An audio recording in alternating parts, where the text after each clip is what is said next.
An anonymous writer once wrote that running marathons is like life's ups and downs. Once you do it, you feel you can do anything.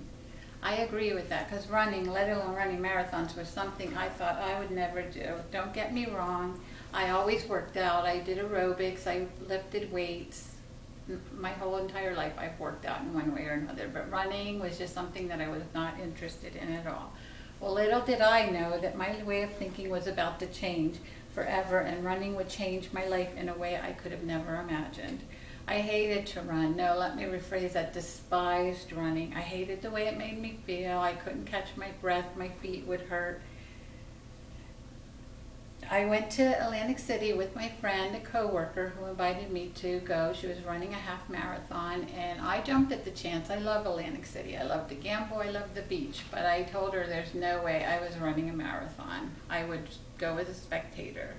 Well, once we got there, she convinced me, come on, just try it.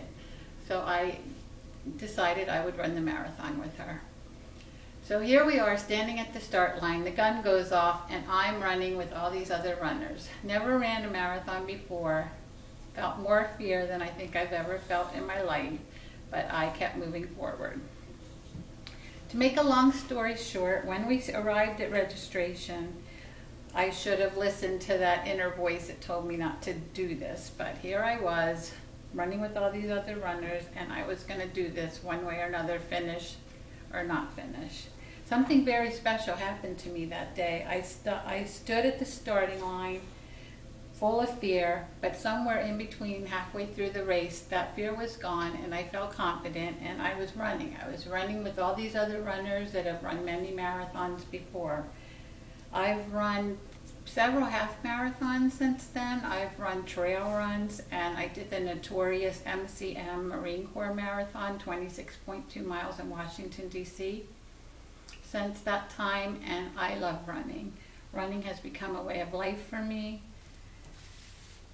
and I've learned how to deal with life struggles, and I've learned about my limitations and about an inner strength that we all have, that when you're going through any kind of struggle or feel like you cannot take another step or feel like you can't deal with something, that we can pull from, and it does, and it will get you through. I am very grateful to my friend for inviting me that day. She doesn't know how that day changed my life totally. And I'm very grateful for running. I love running. No, let me rephrase that. I adore running. And I encourage any of you today to get out, walk, run. Go run today.